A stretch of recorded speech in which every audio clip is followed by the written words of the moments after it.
আমরা একটু চাই আমরা একটু লাস্ট দিনের কনসেপ্ট একটু ভিজিট করি, যে আমাদের লাস্ট দিনে আমরা ফেজর দিয়ে শুরু করেছিলাম, যে আমাদের ফেজরে পাওয়ার ক্যালকুলেশনস করব। তো নরমালি কি আমাদের সাইনুসয়েডাল বা টাইম ডোমেন এক্সপ্রেশনে পাওয়ার ক্যালকুলেশনের ফর্মুলা ছিল কি half V VM IM cos theta, তাই না? এই এক্সপ্রেশনটা তোমাদের ছিল এভারেজ পাওয়ার। বাট তোমরা যখন ইয়াতে যাবা, ফেজরে যাবা, ফেজরে তোমাদের তখন কি করতে হবে, যে half Times real part of V I conjugate নিতে হয়, যদি সেটা আমাকে টাইম ডোমেনের এক্সপ্রেশনের সাথে মিলাতে হয়।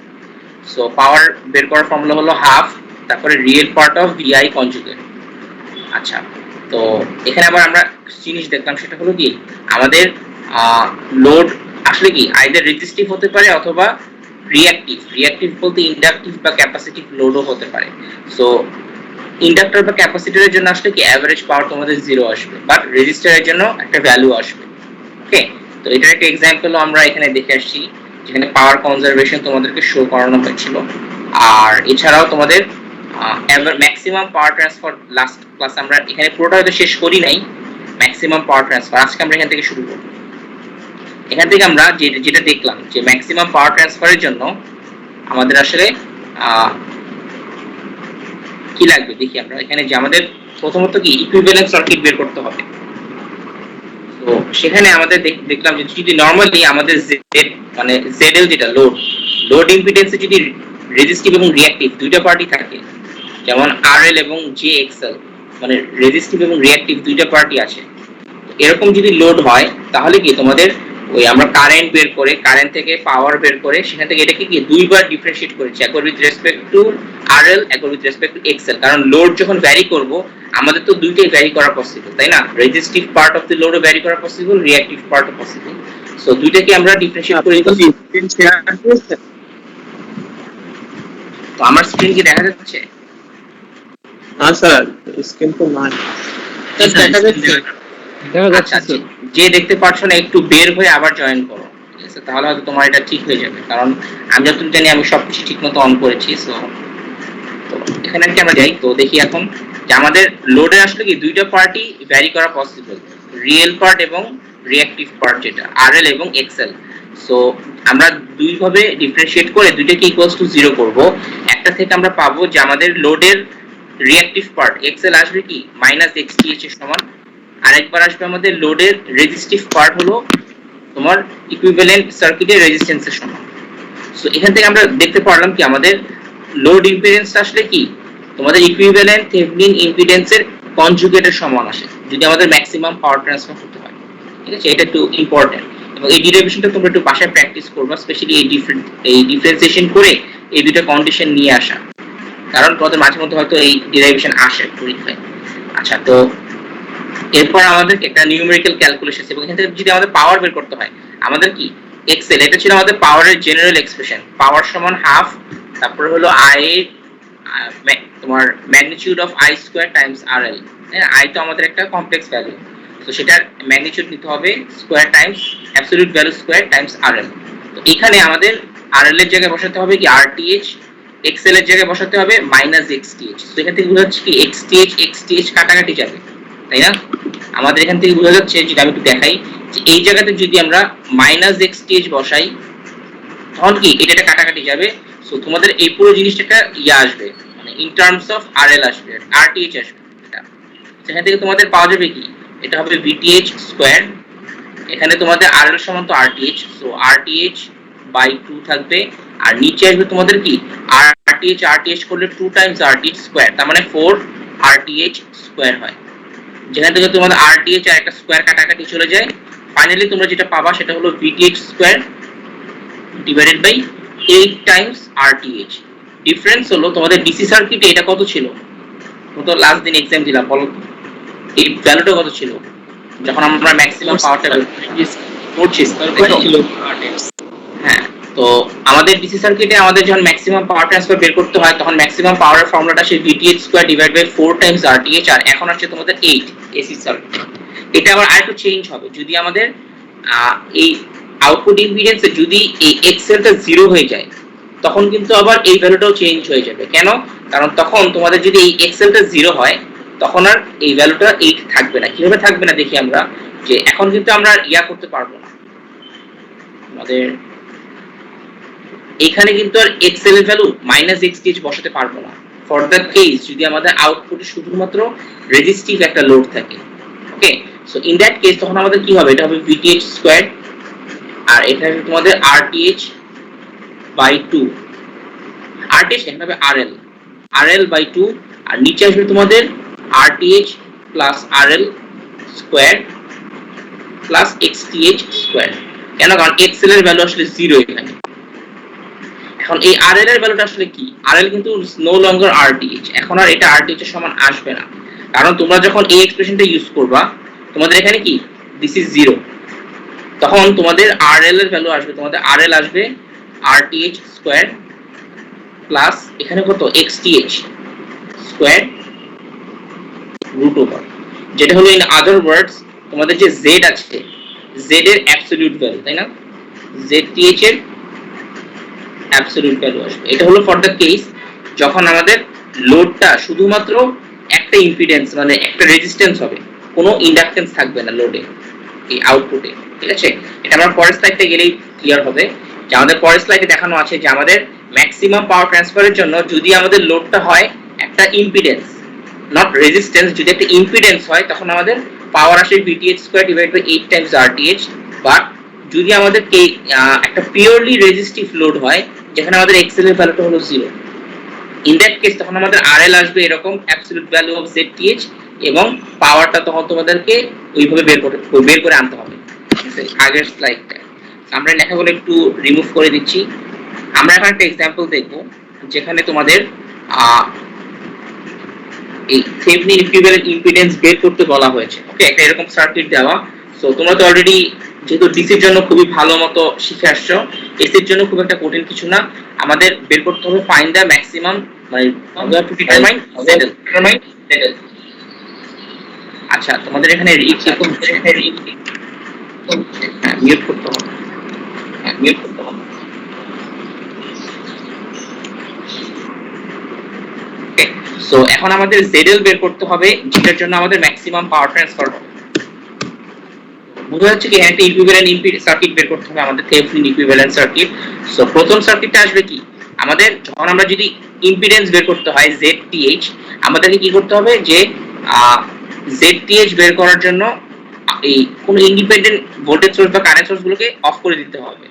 তো ভোল্টেজ সোর্স আমরা শর্ট করে দিলাম আর এখানে আউটপুট থেকে আমরা দেখবো যে কতটুকু ইম্পিডেন্স পাওয়া যাচ্ছে, Z ইকুইভ্যালেন্ট কত আসছে। তো সেটাই তোমাদের অ্যাকচুয়ালি সার্কিট এভাবে রিড্র করে আঁকা আছে। এটা খুবই সিম্পল একটা সার্কিট, কারণ এখানে কোনো ডিপেন্ডেন্ট সোর্স নাই, থাকলে আর কষ্ট করা লাগতো আমাদের। সো এখানে বোঝাচ্ছি কি তোমার ZTH আমাদের এখান থেকে কি লাগবে, যে J5 থাকবে, তার সাথে যোগ হবে তোমাদের এই দুইটা ব্রাঞ্চের প্যারালাল কম্বিনেশন, তাই না? এই ব্রাঞ্চ এবং এই ব্রাঞ্চের প্যারালাল কম্বিনেশন। তো 4 আর 8 J6 এর প্যারালাল কম্বিনেশন আমরা এখানে করব, করে যেটা পাবো আর কি আমরা পেয়েছি হলো 2.933 4.467 J। ওকে, এটা হলো আমাদের ZTH। তার মানে বোঝা যাচ্ছে আমাদের ZL কত হবে, ZL হবে হলো এটা কনজুগেট, তাই না? 2.933 J 4.467 ওহম আসবে। তার মানে ম্যাক্সিমাম পাওয়ার ট্রান্সফারের জন্য ZL টা হবে তার কনজুগেট। আর VTH টা কিভাবে বের করব, VTH এর জন্য আমাদের কি আউটপুট লোডটা খুলে দিতে হবে, তাই না? আমরা যখন VTH বের করব তখন আমাদের এই আউটপুট থেকে এই লোডটাকে খুলে ফেলতে হবে এবং এখানে আমাদের যে ভোল্টেজটা আসে ওপেন সার্কিট, সেই ভোল্টেজটা আমাদের বের করতে হবে VTH বের করার জন্য। সো আমরা যদি এটা খুবই সিম্পল একটা সার্কিট, এখানে একটাই সোর্স, যেহেতু মাল্টিপল সোর্স থাকলে আমাদেরকে মেশ বা নোড অ্যানালাইসিস করা লাগবে। সো যেহেতু একটাই সোর্স, আমরা বুঝতে পারতেছি কি এখানে তোমাদের একটা ভোল্টেজ ড্রপ হবে আর এখানে আরেকটা ভোল্টেজ ড্রপ হবে, একটা ভোল্টেজ ডিভাইডার সার্কিট। এটা যদি ওপেন সার্কিট হয় এখানে তো কোনো কারেন্ট যাবে না, জিরো কারেন্ট যাবে। সো আসলে কি এটা হিসাবের বাইরে রাখতে পারি আমরা, এখানে যে ভোল্টেজটা আসবে সেটাই আসলে এখানে আসবে। সো তোমাদের 8 J6 এর অ্যাক্রসে তোমাদের ভোল্টেজটা লাগবে। সো আমরা একটা ভোল্টেজ ডিভাইডার চিন্তা করতে পারি, আমরা V2 বের করব। আমাদের সিরিজে V1 V2 দুইটা ইম্পিডেন্স আছে, V2 এর অ্যাক্রসে ভোল্টেজ বের করব। সো ভোল্টেজ ডিভাইডার সার্কিটের ফর্মুলা হলো এই impedance divided by total impedance times input voltage হলো 10, করে দিলে তোমাদের এইটা হলো VTH। সো এখান থেকে আমরা বুঝতে পারতেছি আমাদের থেভেনিন ইকুইভ্যালেন্ট সার্কিটটা দেখতে এরকম, যেখানে এটা হলো AC সোর্স আর এটা হলো আমাদের থেভেনিন ইম্পিডেন্স ZTH।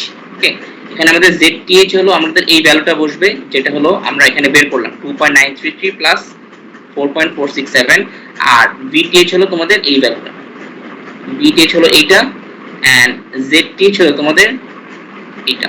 ওকে, এরপর আমাদেরকে ম্যাক্সিমাম পাওয়ার বের করতে হবে। সো ম্যাক্সিমাম পাওয়ারের ফর্মুলা কি হলো? ম্যাক্সিমাম পাওয়ার হলো absolute value of VTH square divided by 8 times RTH। So VTH যেহেতু একটা ফেজার, আমরা এটা অ্যাবসলিউট ভ্যালু স্কয়ার করতে হবে, তার মানে কি 7.454 স্কয়ার ডিভাইডেড বাই 8 RTH করতে হবে, যেখানে RTH আমার আসবে হলো কি এই ZL বা ZTH এর যে কোনো একটা রিয়েল পার্ট করলে তোমাদের এটা আসবে 2.368। সো এখান থেকে তোমরা এর একই রকম ক্যালকুলেশন তোমরা ডিসি তেও করে আসছো। ওকে, বাট এসির জন্য তোমাদের কি তখন একটু মাথায় রাখতে হবে যে এই ফর্মুলাগুলো একটু স্লাইটলি চেঞ্জ হবে। এখানে তোমাদের আরেকটা ক্যালকুলেশনস আছে যেটা তোমরা অবভিয়াসলি বাসায় দেখবে, আমি তোমাদের এখানে জাস্ট দিয়ে রাখলাম, স্লাইডটা আমি তোমাদেরকে আপডেট করে দিব। তো তোমরা এখানে হলো maximum power transfer for resistive load, একই ক্যালকুলেশন, শুধু তোমার লোডটা হলো রেজিস্টিভ, মানে কোনো রিঅ্যাকটিভ পার্ট থাকবে না। সো আমরা কি জানি তখন ফর্মুলাটা একটু চেঞ্জ হয়ে যাবে। এরকম একটা সার্কিট তোমাদের ধরে দেওয়া আছে, যে এই সার্কিটে আমাদের find the value of RL। এই দেখো আউটপুটটা কিন্তু তোমাদের বলে দিয়েছে, যেখানে আউটপুটে আমার শুধুমাত্র রেজিস্ট্যান্স, কোনো ইম্পিডেন্স মানে ইম্পিডেন্স না। সো এই অবস্থায় আমরা that will find the value of RL that will absorb the maximum average power and calculate that power। তো RL এর ভ্যালু বের করতে হবে যার জন্য ম্যাক্সিমাম পাওয়ার ট্রান্সফার হবে এবং সেই পাওয়ারটা কত হবে। সো তোমাদের দেখো প্রথমে কি করা হয়েছে, প্রথমে হলো তোমাদের এখান থেকে আগে থেভেনিন ইকুইভ্যালেন্ট ইম্পিডেন্স বের করা হয়েছে। সো এটাকে খুলে এখান থেকে Z ইকুইভ্যালেন্ট বের করা হয়েছে, এটাকে শর্ট করে দিই। এটা প্যারালাল সার্কিট আর কিছুই না, J20 এর সাথে 4 J30 প্যারালাল। আর পরে তোমাদের VTH বের করা হয়েছে। মাথায় রাখতে হবে কি তোমাদের যখন RL বের করবে it is no longer RTH, তখন তোমাদের কি অ্যাবসলিউট ভ্যালু অফ ZTH। তো ZTH এর অ্যাবসলিউট ভ্যালুটা তোমাদের এখানে নিয়েছে, এটা মাথায় রাখতে হবে।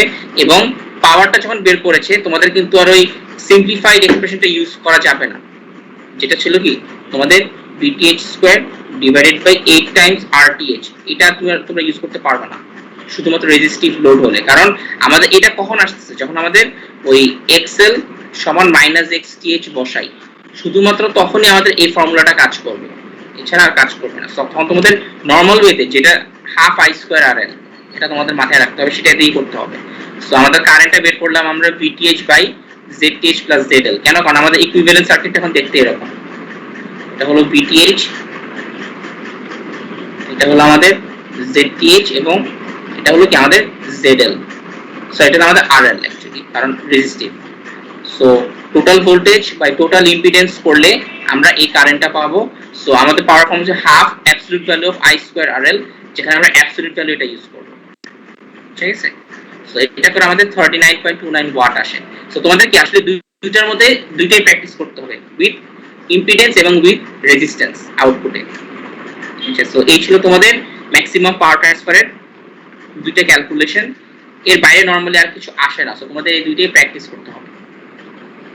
আজকে তোমাদের একটা নতুন টপিক শুরু করব আমি, যেটা হলো এর পরের স্লাইডটা, এভারেজ ভ্যালু এবং RMS ভ্যালু। ঠিক আছে, এভারেজ ভ্যালু তো অলরেডি আমরা দেখে আসছি যখন আমরা এভারেজ পাওয়ার বের করেছিলাম, তাই না? আমরা যখন P এভারেজ বের করেছিলাম তখন একটু মনে করে দেখবা, তোমাদের এরকম একটা ফর্মুলা আমি দেখিয়েছি যে 1/T ইন্টিগ্রেশন অফ পাওয়ারের ইনস্ট্যান্টেনিয়াস এক্সপ্রেশনটাকে টাইম ডোমেইনে আমরা এক সাইকেল ইন্টিগ্রেট করেছিলাম, এরকম একটা ফর্মুলা তোমাদের ছিল। এটা দিয়ে আমরা কি half VA cos θ V minus θ I এরকম একটা ফর্মুলা আমরা নিয়ে আসছিলাম। তো এভারেজ ফর্ম যে কোনো কিছু, এখন শুধু যে পাওয়ারের এভারেজ বের করতে হবে এমন কোনো কথা নেই, কারেন্ট বা ভোল্টেজ যেটাই তোমার টাইম ভ্যারিং হোক সেগুলোর কিন্তু এভারেজ ভ্যালু বের করতে আমাদের মানে জানতে হবে কিভাবে বের করতে হয়। তো এটা একটা জেনারেলাইজড ফর্মুলা দরকার আমাদের, যে কোনো টাইম ভ্যারিং কোয়ান্টিটি থাকলে, যেমন আমরা যদি বলি আমরা কারেন্টের এভারেজ ভ্যালু বের করব, একটা আমার কারেন্ট সোর্স আছে IT বা একটা কারেন্ট ফ্লো করছে যেটা হলো আমার টাইম ভ্যারিং যে কোনো একটা এলিমেন্টের ভিতর দিয়ে, তো সেটার এভারেজ ভ্যালুটা কত হবে? সো ফর্মুলা হলো তোমাদের সেই টাইম ভ্যারিং পার্টটাকে এক সাইকেল ইন্টিগ্রেট করতে হবে ডিভাইডেড বাই নিচে আসবে তোমাদের কি এই 1 ইউনিটটাকে 0 থেকে t পর্যন্ত ইন্টিগ্রেট করতে হয়। অ্যাকচুয়ালি এটাই কিন্তু আমাকে এই 0 থেকে t পর্যন্ত যদি আমরা 1 কে ইন্টিগ্রেট করি তাহলে কি পাবো? t পাবো, তাই না? ইন্টিগ্রেশন পারো। সো এখানে তোমাদের দেখো এর t আসবে। সো আলটিমেটলি কি এক্সপ্রেশনটা দেখতে এরকম হবে 1/t ইন্টিগ্রেশন ফ্রম 0 থেকে t পর্যন্ত I dt। এখন একটা কথা তোমরা বলতে পারো, সেটা হলো তাহলে আমরা এটা কেন লিখি না, why don't we write this form? এই ফর্মটা আমরা কেন নরমালি লিখি না? কারণ একটা সমস্যা আছে, আমরা সব সময় যে এক সাইকেল ইন্টিগ্রেট করব এমন কোনো কথা নেই, তাই না? আমাদের কখনো কখনো হাফ সাইকেলও ইন্টিগ্রেট করা লাগতে পারে। আমরা যখন এখান থেকে হাফ সাইকেল করব, এখানেও কিন্তু তোমার তখন হাফ সাইকেল আসবে। সো এরকম একটা সিনারিও আমরা এখনই দেখব একটু পরে। সো তোমাদের এটা মাথায় রাখতে হবে যে আমাদের অ্যাভারেজ ভ্যালুর জেনারেলাইজড ফর্মুলাটা হলো, আমরা যে কোনো টাইম ভ্যারিং কোয়ান্টিটিকে যদি আমরা অ্যাভারেজ ভ্যালু বের করতে হয়, তাহলে কি সেটাকে যে কোনো একটা টাইম পিরিয়ড 0 থেকে 1 সাইকেল হতে পারে, 2 সাইকেল বা হাফ সাইকেলও হতে পারে, সেই টাইম পিরিয়ড পর্যন্ত ইন্টিগ্রেট করব, ডিভাইডেড বাই নিচে 1 কেও আমরা সেই একই ইন্টারভ্যাল পর্যন্ত ইন্টিগ্রেট করব, করে আমরা যেটা পাবো। ঠিক আছে, আমরা একটা एग्जांपल দেখি। যে কোনো একটা আইটি কে ধরো আমরা একটা সাইনুসয়েডাল ফর্ম চিন্তা করতে পারি, যে আইটি ধরো একটা সাইন ওয়েভ, যার ম্যাক্সিমাম ভ্যালু হলো I not sin omega t. এটা তোমার পাশে এখানে আঁকা আছে, এটা একটা সাইনুসয়েডাল ওয়েভ যার পিক ভ্যালু হলো I নট এবং সাইন, কেন? কারণ t 0 তে এটা 0 থেকে শুরু হচ্ছে। তো এরকম একটা এক্সপ্রেশনে যদি এভারেজ ভ্যালু আমাদের বের করতে হয়, দেখো কি হয়। অবভিয়াসলি তোমরা দেখো এই যে কোনো একটা পিরিয়ডিক ওয়েভফর্মকে এক সাইকেল যদি আমরা ইন্টিগ্রেট করি, এখান থেকে শুরু করে এই পর্যন্ত, অবশ্যই কি এটার এরিয়াটা 0 আসবে, তাই না? এটা যদি আমরা ইন্টিগ্রেট করি, তোমাদের এখানে আমরা পাবো কি পজিটিভ এরিয়া, এখানে পাবো আমরা নেগেটিভ এরিয়া। ম্যাথমেটিক্যালি যদি চিন্তা করি, তখন কি একটা আরেকটাকে ক্যান্সেল করে দেয়, তো আলটিমেটলি তোমাদের এরিয়াটা 0 হয়ে যাবে। সো আসলে কি এভারেজ ভ্যালুটা তোমাদের 0 আসবে। তোমরা যদি হাতে করো পুরো জিনিসটা, তাহলে দেখবা যেখানে 0 থেকে t পর্যন্ত। হ্যাঁ বলো। যখন শিফট দেওয়া থাকবে তখন তার এরিয়া 0 আসবে না, শিফট থাকলে তখন আর আসবে না। এই একই ফর্মুলায় কি কাজ করবে না স্যার? একই ফর্মুলা কাজ করবে। আচ্ছা, এটা আমরা আস্তে আস্তে আসবে।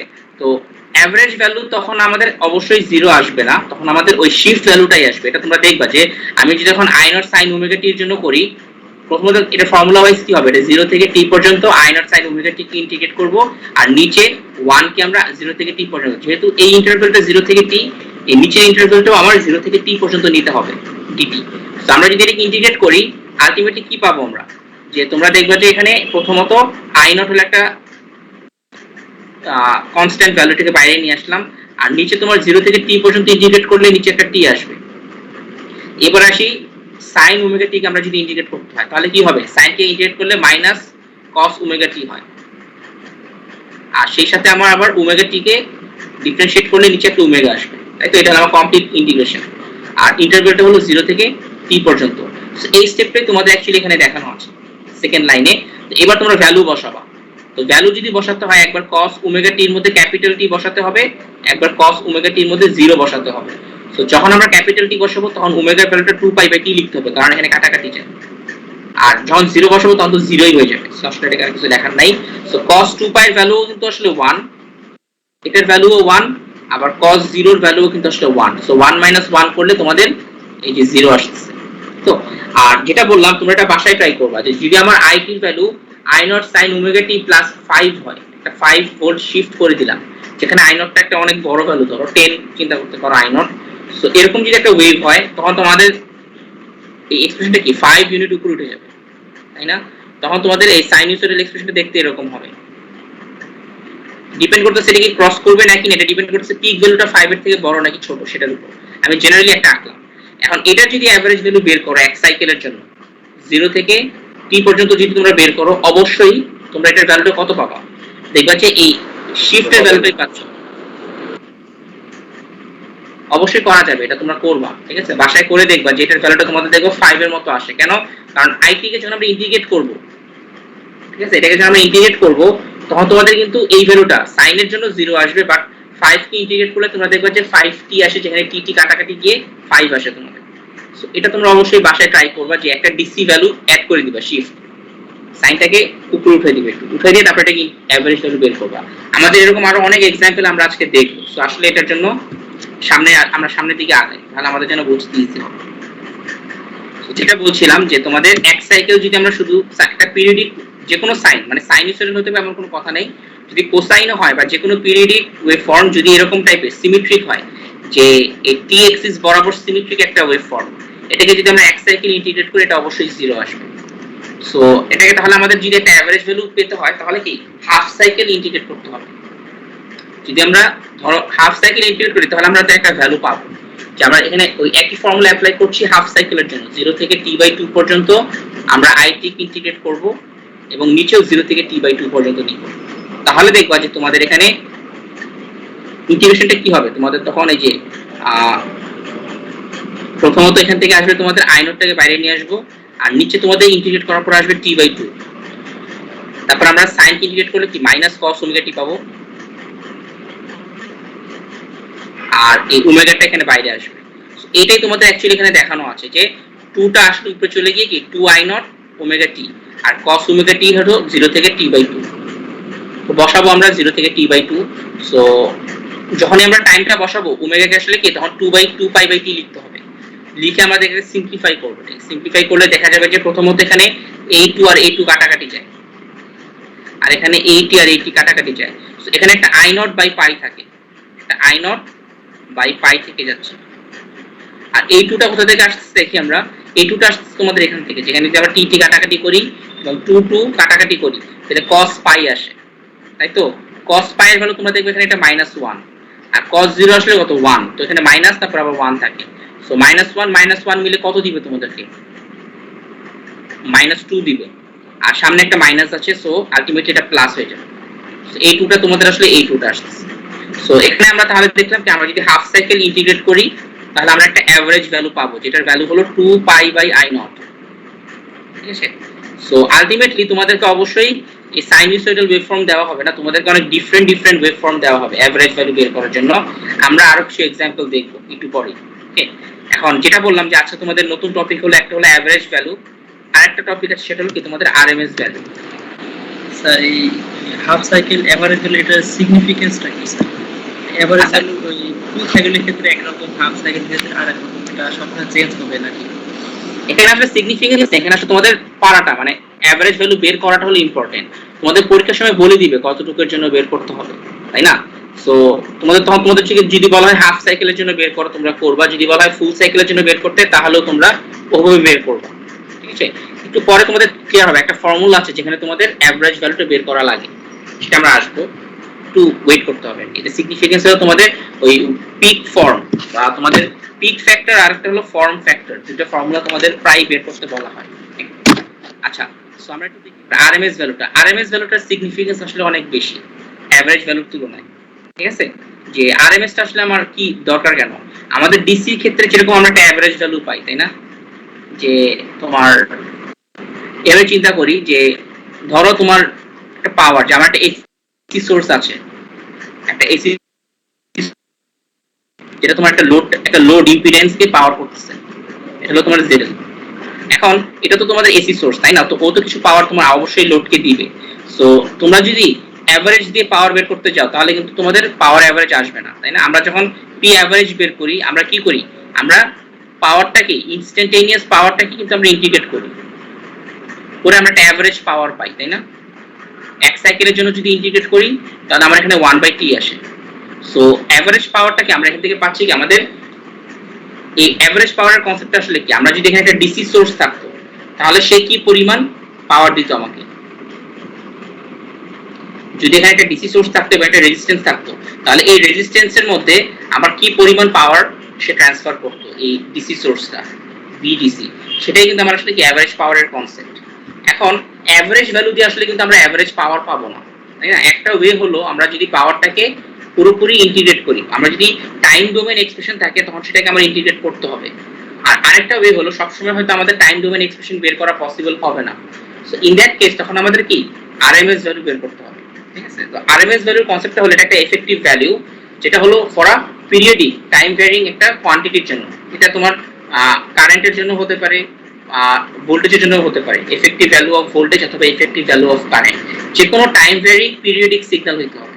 So effective value of a periodic current দিয়ে যদি বলি আমরা, যে of periodic current is the DC current that delivers the same average power to a register as the periodic current.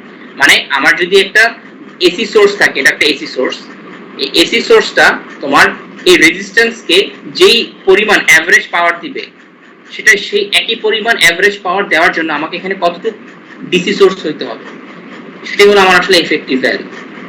ঠিক আছে? যে আমার এই এসি সোর্সটা আমার এভারেজ পাওয়ার দিবে এই রেজিস্ট্যান্সকে।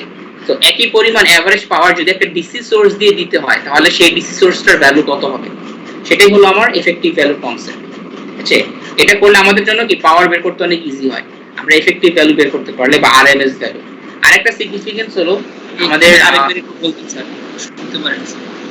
এখানে তোমাদের যে কোনো একটা এসি সার্কিটে যেখানে আমাদের সোর্সটা হলো এসি সোর্স, সেখানে এই এসি সোর্সটা রেজিস্ট্যান্সকে কিছু পরিমাণ পাওয়ার দিবে, তাই না, এভারেজ পাওয়ার দিবে। কারণ আমরা কি জানি রেজিস্ট্যান্সের অ্যাক্রসে কখনোই পাওয়ার জিরো আসবে না, এভারেজ পাওয়ার সে অ্যাবজর্ব করবে। তো এই একই পরিমাণ এভারেজ পাওয়ার যদি আমরা একটা ডিসি সোর্স দিয়ে দিতে চাইতাম যে আমরা যদি একটা ডিসি সোর্স দিয়ে দিতে চাই, তাহলে এখানে কি পরিমাণ ডিসি সোর্স কানেক্ট করতে হবে যাতে একই পরিমাণ এভারেজ পাওয়ার আসে, সেই ডিসি সোর্সটার ভ্যালুটাই হলো আসলে এফেক্টিভ ভ্যালু। ঠিক আছে, যে এসি সোর্স দিয়ে আমরা যে এভারেজ পাওয়ার দিব সেই একই পরিমাণ এভারেজ পাওয়ার যদি আমার ডিসি সোর্স দিয়ে দিতে হয় তাহলে সেই ডিসি সোর্সটার ভ্যালু কি হবে, এটাই তোমাদের এখানে একটু অন্যভাবে লেখা আছে যে effective value of a periodic current হলো দ্যাট ডিসি কারেন্ট যেটা ডেলিভার করবে same average power as the periodic current, তাই না। সো পিরিয়ডিক ভ্যালুটা তোমার এফেক্টিভ ভ্যালুটা হলো ডিসি ভ্যালুর সমান, যেটা আমার সেম এভারেজ পাওয়ার দিবে অ্যাজ দি এসি কারেন্ট। ওকে, তো এটা একটা ক্যালকুলেশন আমরা একটু দেখি, এটা একটা ফর্মুলা আসবে এভারেজের জন্য। আমরা যেরকম একটা ফর্মুলা দেখলাম, এটার জন্য আমরা আসলে একটা ফর্মুলা দেখব যে আরএমএস ভ্যালু বের করার ফর্মুলাটা কি। এটা অবশ্যই তোমাদের ওই পাওয়ার এভারেজ পাওয়ার থেকে আসবে, কারণ আমাদের কি বোথ কেসেই আমাদের এভারেজ পাওয়ারটা সেম।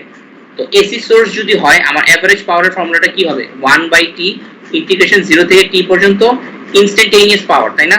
আমরা তো ইনস্ট্যান্টেনিয়াস পাওয়ারটা কি ইন্টিগ্রেট করব 0 থেকে t পর্যন্ত, আর নিচে তোমাদের 0 থেকে t পর্যন্ত 1 কে ইন্টিগ্রেট করলে কি একটা t আসবে।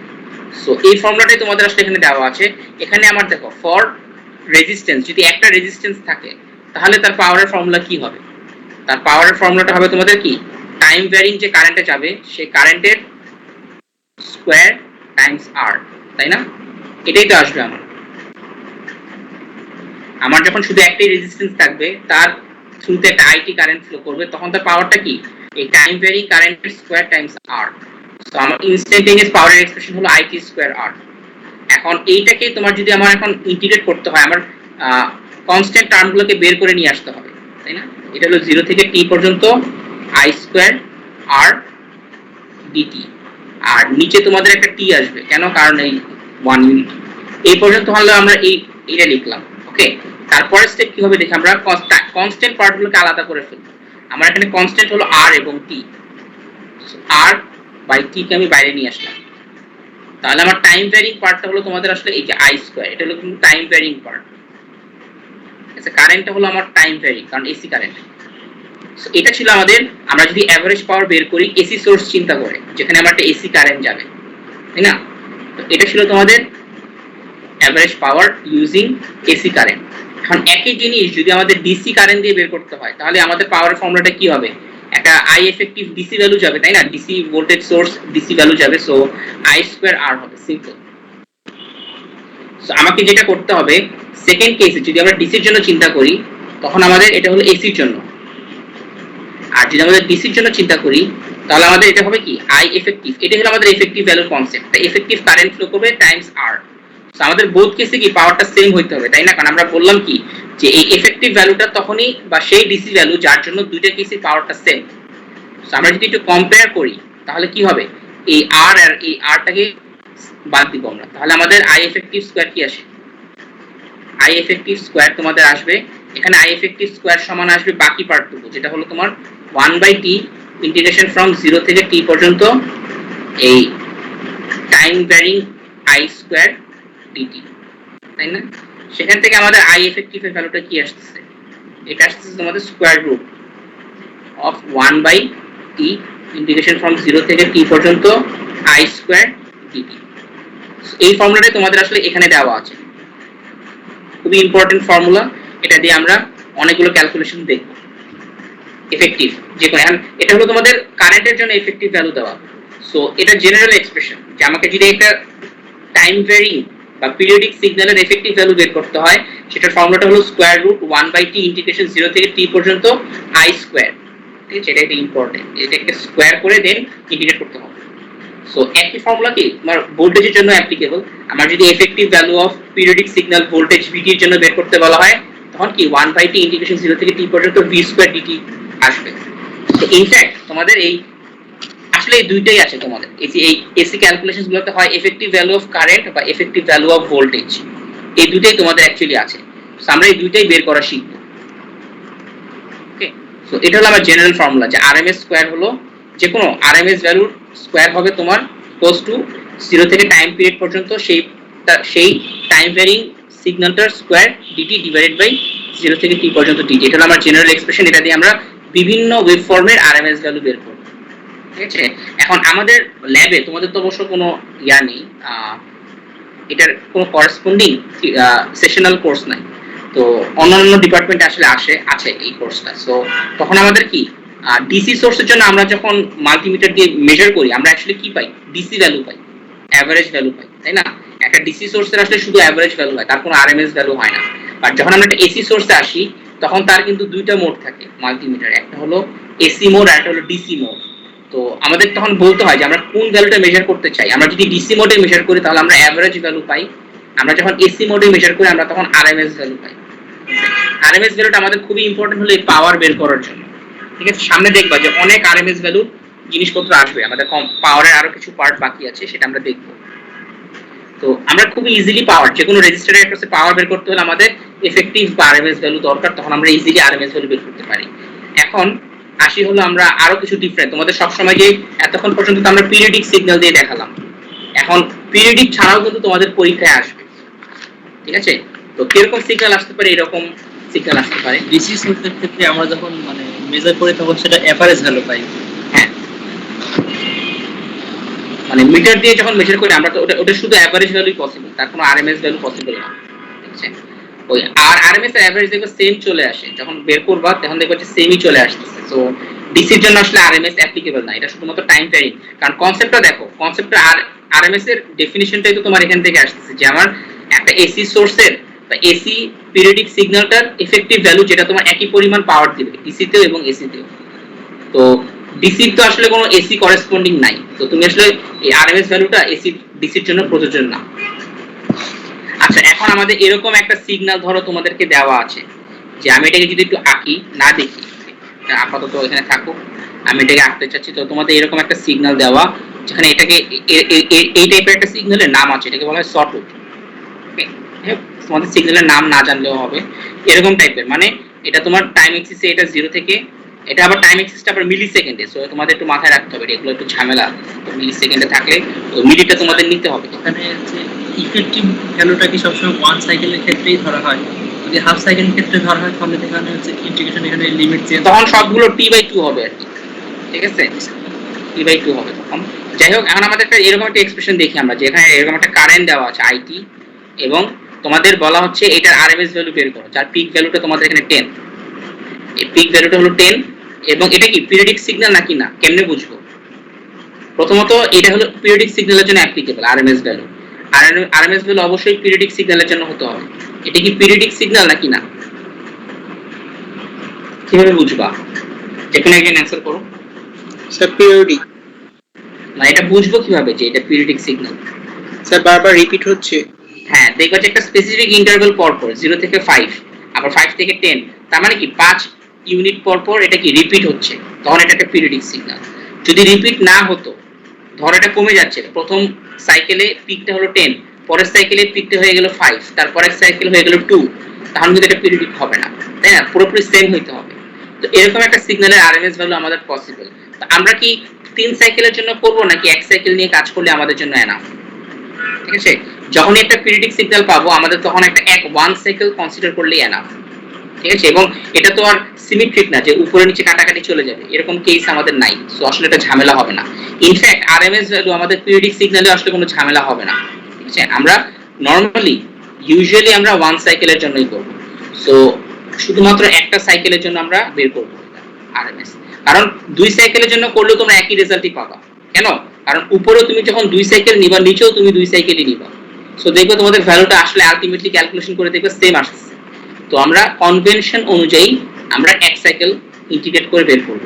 আমাকে যদি আরএমএস বের করতে হয়, এর স্কয়ারটা বের করতে হবে ইকুয়ালস টু, প্রথমে স্কোয়ার দিয়ে দিলাম কেন, কারণ স্কোয়ার রুটটাকে আমরা পরে করব, মানে স্কোয়ারটাকে পরে স্কোয়ার রুট করব। এটা ইকুয়ালস টু কি 1/t, টাইম পিরিয়ডটা কত আমার এখানে 5 মিলি সেকেন্ড, তাই না? 5 10 টু দি পাওয়ার -3, এই মিলি সেকেন্ডটা খুব important. So 1/t integration from 0 থেকে 5 মিলি সেকেন্ড পর্যন্ত ইন্টিগ্রেট করতে হবে কাকে, এই ওয়েভ ফর্মটাকে। এটার ফর্মুলাটা কি হবে বলো তো? আইটি কত হবে? Straight line. হ্যাঁ, বাট ফর্মুলাটা তোমাদের কিন্তু আগে শিখিয়েছিলাম যে এটা যেহেতু অরিজিন 0, তো আসলে এটা শিফটিং এর দরকার। হ্যাঁ, তো এটা স্লোপ, মানে এটা একটা এরকম টাইপের হবে, y = mx + c টাইপের। x/2 mx + c টা হলো আসলে তোমাদের 0।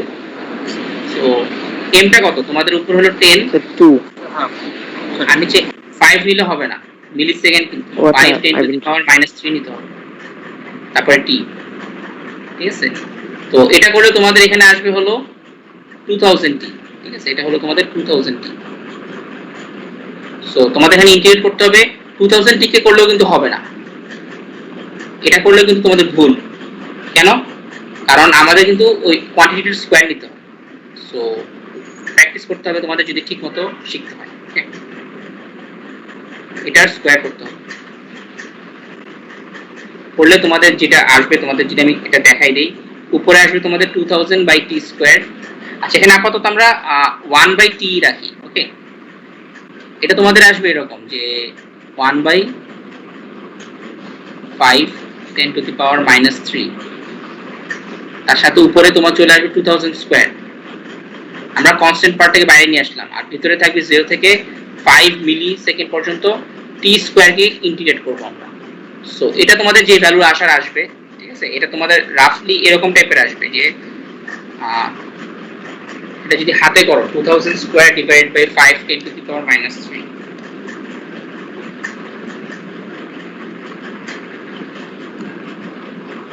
এইট 10 টু দি পাওয়ার 8 আসবে, এরকম একটা আসবে 8 10 টু দি পাওয়ার 8, এরকম একটা আসবে।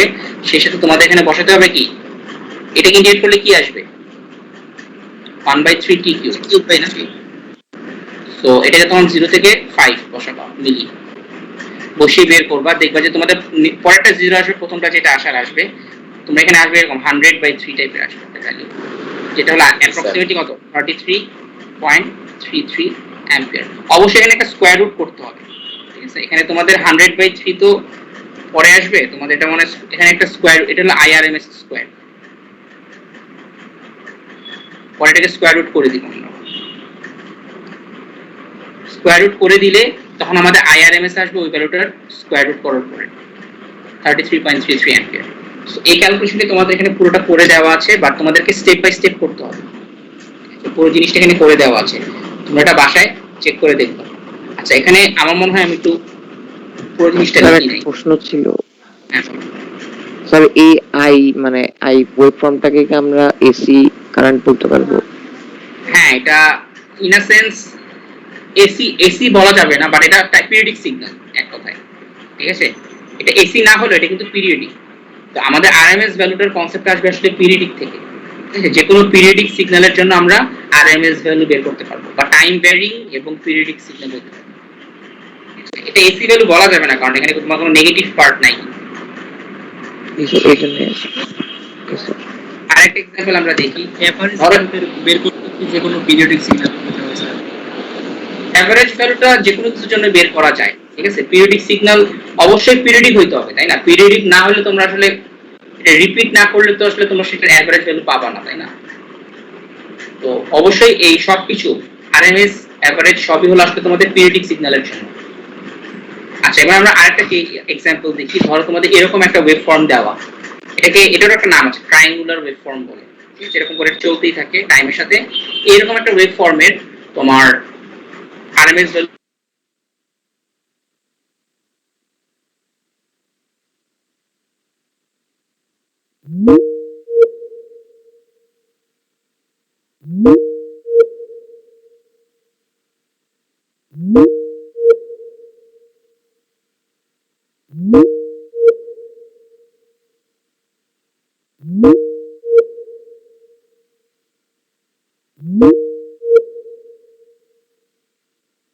এই পিক ম্যাক্সিমাম উপরে নিচে হলো 10 আর -10।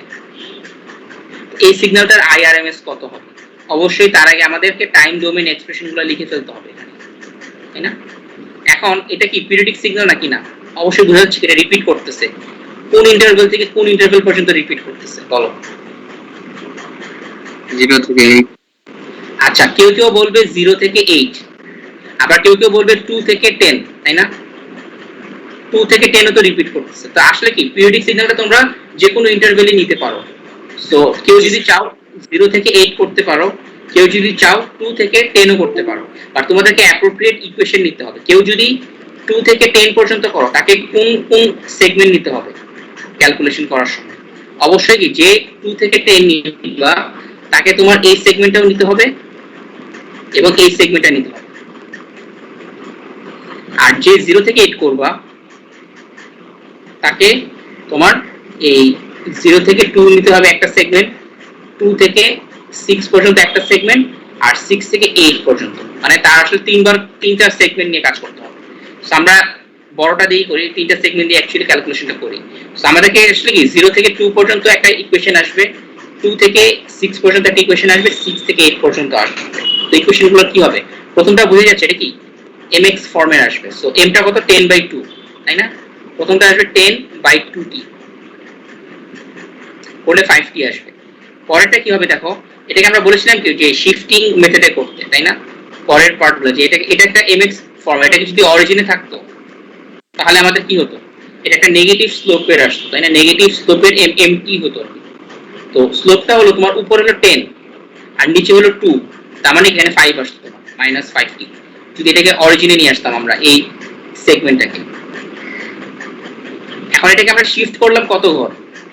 আমরা শিফট করেছি 4 ঘর, তাই না? 4 ঘর টু দা রাইট।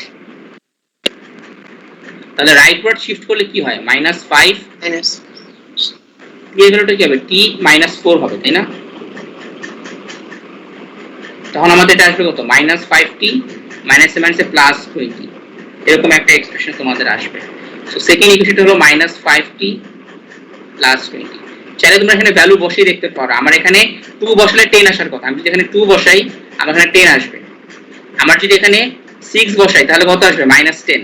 আমি যদি এখানে 6 বসাই আমার এখানে এই ভ্যালুটা আসবে -10। চেক করে দেখবা, ঠিক আছে ইকুয়েশনে ঠিক আছে নাকি। আর লাস্ট এক ইকুয়েশনটা হলো 6 থেকে 8 পর্যন্ত, এটাও ওকে আমরা অরিজিনে নিয়ে আসবো। এটা একটা positive slope, so positive m তারপর t আসবে। mটা কত? আমার এখানে 5 ইউনিট 10 ইউনিট উপর উঠছে আর হরিজন্টাল হলো 2, তো 10/2 করলে আসলে 5t হলো স্লোপ, 5 হলো একটা স্লোপ।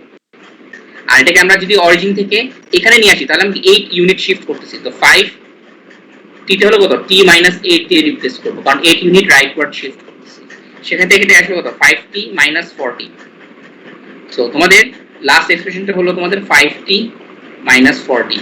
এই ইকুয়েশনগুলো তোমাদের আসলে এখানে লিখে দেওয়া আছে তিনটা ইন্টারভ্যালের জন্য। একটা হলো t ফর 0 থেকে 2, একটা হলো 40 2 থেকে 6, আর একটা হলো 40 6 থেকে 8। তিনটা ইন্টারভ্যালের জন্য আমরা তিনটা দিয়েই করব। কথাটা ডিসক্রাইব করলাম, এখানে তোমাদের পুরো এক্সপ্রেশনটা লিখে দেওয়া আছে। ওকে, তো তোমাদেরকে অবশ্যই কি ওয়েভ ফর্ম দেওয়া থাকবে সেখান থেকে তোমাদেরকে এক্সপ্রেশনটা লিখতে হবে, জানতে হবে কিভাবে লিখতে হয়। আচ্ছা, তো আমাদের আরো কিছু দেখতে হবে, আমি একটু ফাস্ট যাবো। এখন আমাদের যদি আরএমএস বের করতে হয় আমাদের দেখো আমাদের কিন্তু ইন্টারভ্যাল ধরে ধরে কাজ করতে হবে। আমরা কি অবশ্যই এক সাইকেল ইন্টিগ্রেট করব এখান থেকে এই পর্যন্ত। সো আইআরএমএস স্কয়ার হবে, আমাদের মাথায় রাখতে হবে কি এখানে আইটি স্কয়ার হয়, তাই না? সো আমাদের প্রথমত এই সেগমেন্টটাকে যদি স্কয়ার করি তখন কত আসবে? 25t স্কয়ার আসবে। আর এটা ইন্টারভ্যালটা কত? 0 থেকে 2 পর্যন্ত, এটাকে নিতে হবে 0 থেকে 2 পর্যন্ত, প্লাস পরের ইন্টারভ্যালটা হলো কি 2 থেকে 6।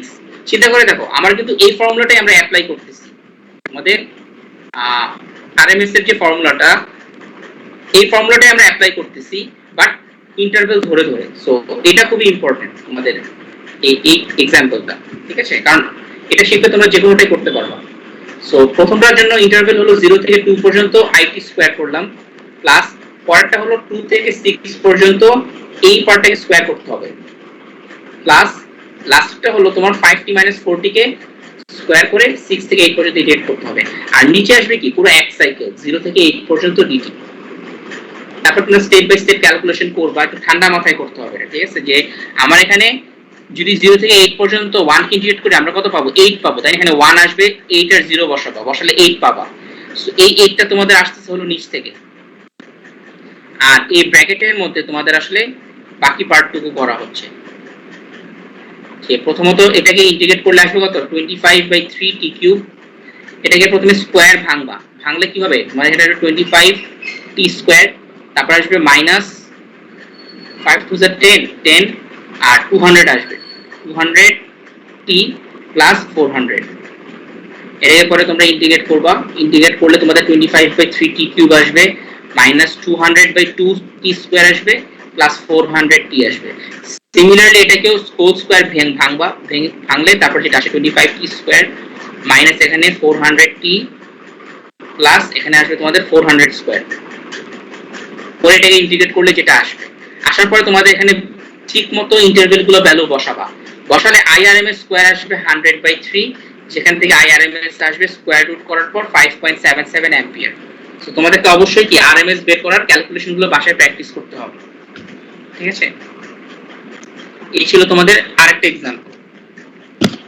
এরপর আমরা এতক্ষণ পর্যন্ত স্ট্রেট লাইন দিয়ে দেখলাম, তোমাদের কিন্তু এরকম ওয়েভ ফর্মও পরীক্ষায় আসে, সাইনুসয়েডাল ওয়েভ ফর্ম, ঠিক আছে? এখন আমাদের কিভাবে করতে হবে, এটা আরএমএস কেমনে বের করব আমরা দেখি দ্রুত। যে এখানে আমাদের এটা টাইম পিরিয়ডটা কত হবে বলতে পারবা? এটা টাইম পিরিয়ড কত হবে? 0 to 2 পাই। হ্যাঁ, 0 থেকে 2 পাই মানে আসলে 2 পাই, তাই না? 2 পাই মাইনাস 0 করে 2 পাই আসে। টাইম পিরিয়ডটা হলো 0 থেকে 2 পাই। সো আমাদেরকে তাহলে যদি আরএমএস বের করতে হয়, আমরা অবশ্যই কি পুরো ফুল সাইকেল নিব, এক সাইকেল। তো আমাকে 0 থেকে 2 পাই পর্যন্ত বের করতে হবে। তো কোশ্চেনটা হলো এরকম যে একটা ওয়েভফর্ম দেওয়া আছে, যেটা হলো একটা হাফ রেকটিফাইড সাইন ওয়েভফর্ম, ঠিক আছে? মানে একটা সাইনুসয়েডাল, তার নেগেটিভ পার্টটা নাই, রেকটিফাইড, ঠিক আছে?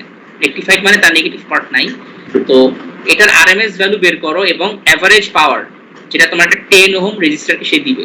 ধরো এই জিনিসটা আমার একটা এসি সোর্স দিয়ে আসতেছে, বা একটা স্পেশাল টাইপের এসি সোর্স বা ডিসি সোর্স দিয়ে তোমার এটা এরকম একটা ওয়েভফর্ম পাঠানো হচ্ছে একটা রেজিস্ট্যান্সকে। সো এই রেজিস্ট্যান্সে এখন তাহলে কতটুকু এভারেজ পাওয়ার যাবে আমরা কি জানি? যে আমরা যদি এফেক্টিভ বা আরএমএস ভ্যালুটা বের করতে পারি, তখন আমাদের পাওয়ারের ফর্মুলা হবে I RMS square Times R, না? তো আমাকে এটার আরএমএস ভ্যালুটা বের করতে হবে in order to find average power. So তখন আমাদেরকে 0 থেকে 2 পাই পর্যন্ত ইন্টিগ্রেট করতে হবে। পুরো জিনিসটা তোমাদেরকে এখানে স্টেপ বাই স্টেপ দেখানো আছে। যে প্রথমত এটার ফর্মুলাটা কি, 0 থেকে পাই পর্যন্ত একরকম, পাই থেকে 2 পাই পর্যন্ত আরেক রকম। তো 0 থেকে পাই পর্যন্ত কত হবে? এটা একটা সাইন ওয়েভ ফর্ম, ওকে? যার পিক ভ্যালু হলো 10, আর ওমেগা ভ্যালুটা কত হবে? 10 sin ওমেগা। ওমেগাটা হলো, আমরা একটু দেখি এখানে, ওমেগাটা হলো 2 pi by time period. Time পিরিয়ডটা কত? এখান থেকে 2 পাই পর্যন্ত। সো আমরা যদি 2 পাই দেখি, আসলে কত আসবে? 1 আসবে, তাই না? সো ওমেগার ভ্যালু আসলে এখানে 1t, ওমেগা t। তো এই পার্টটুকু হলো 10 sin t, আর নিচের পার্টটুকু হলো আমাদের 0। এটা ফর 0 থেকে 2 পাই, এটা হলো 0 থেকে পাই, আর এটা হলো ফর পাই থেকে 2 পাই। এখন আমরা এটাকে যেহেতু টাইম ডোমেইনে লিখলাম, এখন আমরা এটাকে আরএমএস ভ্যালু বের করব। তো এটা একটু মুছে দেই। VRMS হবে তোমার, VRMS স্কয়ার সমান 1/t 0 থেকে t পর্যন্ত v স্কয়ার dt, ঠিক আছে? আচ্ছা, এখানে ওরা যেটা করতেছে, ওরা I স্কয়ার r না করে ওরা v স্কয়ার বাই r করবে, একই তো কথা, তাই না? আমাদের পাওয়ার তো আমরা দুটো ফর্মুলা জানি, একটা হলো IRMS স্কয়ার টাইমস r, যেটা আবার কি v স্কয়ার বাই r এর সমান আসে। তো ওরা ভোল্টেজকে, কারণ কারেন্টটা বের করতে চাচ্ছে না, যেহেতু ভোল্টেজ দেওয়া, ভোল্টেজের আরএমএস বের করবে। তো ভোল্টেজের আরএমএসটা হলো আমার 1 থেকে t পর্যন্ত, আমার দুইটা টাইম পিরিয়ড, তাই না? আমার 1 থেকে 1/2 পাই টাইম পিরিয়ড, পুরো ইন্টারভ্যালটা হলো কি 0 থেকে পাই পর্যন্ত এবং পাই থেকে 2 পাই পর্যন্ত। তো 0 থেকে পাই পর্যন্ত এই vt স্কয়ার, আর পাই থেকে 2 পাই পর্যন্ত 0 স্কয়ার। অবভিয়াসলি এটা 0ই হবে, তাই না? এটা নিয়ে কোনো টেস্ট করার দরকার নাই, বাকি কাজ আমাদের করতে হবে। এখানে মাথায় রাখতে হবে কি, আমাদের কনস্ট্যান্ট পার্ট হলো 1/2 পাই, আর 10 স্কয়ার করলে 100। তো 100/2 পাই আসলে বাইরে চলে আসবে, আর ভিতরে থাকবে তোমাদের sin স্কয়ার। তো sin স্কয়ারকে আমরা কিভাবে ইন্টিগ্রেট করব? আমরা এটাকে এখানে নিয়ে আসি, যে VRMS স্কয়ার যদি আমাদের বের করতে হয়, আমাদের এখানে আসবে কত? যেহেতু সময় বেশি নাই, তো আমি একটু দ্রুত যাব। এখানে 100/2 পাই থাকবে, আর ভিতরে আসছে কত? sin square t। তো sin স্কয়ারকে আমাদের কি করতে হবে? ইন্টিগ্রেট করার আগে cos পদ্ধতিতে নিয়ে যেতে হবে, তাই না? সাইন টিকে কস পদ্ধতিতে নিয়ে যাব, নিয়ে দেন ইন্টিগ্রেট করলে তোমাদের PRMS আসবে 5, PRMS 5 ভোল্ট আসবে, এবং এরপরে আমরা আমাদের এটা বের করব, পাওয়ারটা বের, ঠিক আছে? যে পাওয়ারটা হলো আমাদের তখন কি VRMS স্কয়ার বাই R করলে 2.5 ওয়াট আসতেছে। এখন এটা তোমাদের আমরা এরকম একটা হাফ ওয়েভ রেকটিফাইড এর জন্য দেখলাম, যদি তোমাদের এরকম একটা ওয়েভ দেওয়া হয় তখন তোমরা এই কাজটা কিভাবে করবা, এটা খুব ইম্পর্টেন্ট, বাসায় করবা, ঠিক আছে? এখানে আমাকে এখন বল, আমরা যদি এটা RMS বের করতে হয় একই আসবে নাকি না?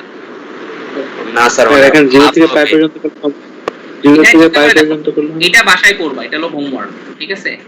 বাসায় করবা। কিভাবে করবা দেখো, তোমাদের আমরা যখন RMS বের করেছি আমরা কিন্তু এক সাইকেল নিয়েছি। আমার এই ক্যালকুলেশনের জন্য এক সাইকেল ছিল 0 থেকে 2 পাই পর্যন্ত। এখানে এক সাইকেল, এখানে সাইকেলটা হলো 0 থেকে পাই, সো এখানে সব জায়গায় 0 থেকে পাই, এই জায়গাটা আসবে তোমাদের যে 10 sin t টাই আসবে, ঠিক আছে? এই পার্টটুকুর ফর্মুলাটা তো 10 sin t, না এখানে sin t আসবে নাকি একটু চেক করতে হবে, মানে কিন্তু ওমেগার ভ্যালু চেঞ্জ হয়ে গেছে, তাই না? এই 0 থেকে পাই এর জন্য আমাদের ফর্মুলাটা কি হবে, sin,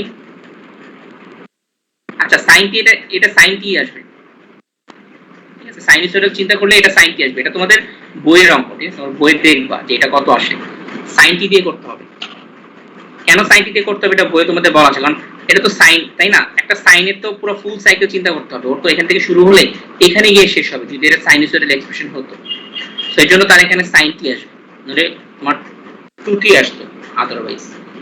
এটা তোমরা বাসায় করে দেখবা তো এরকম আসে।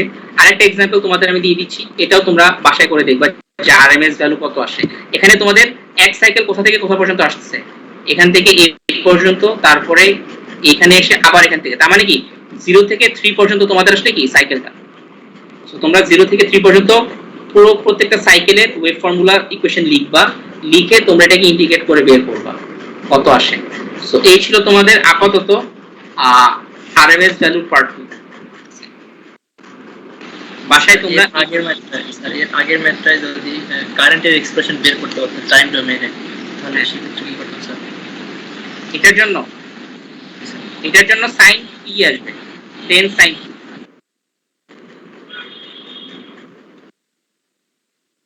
ওই দেখবা এটা করে দেওয়া আছে, ঠিক আছে?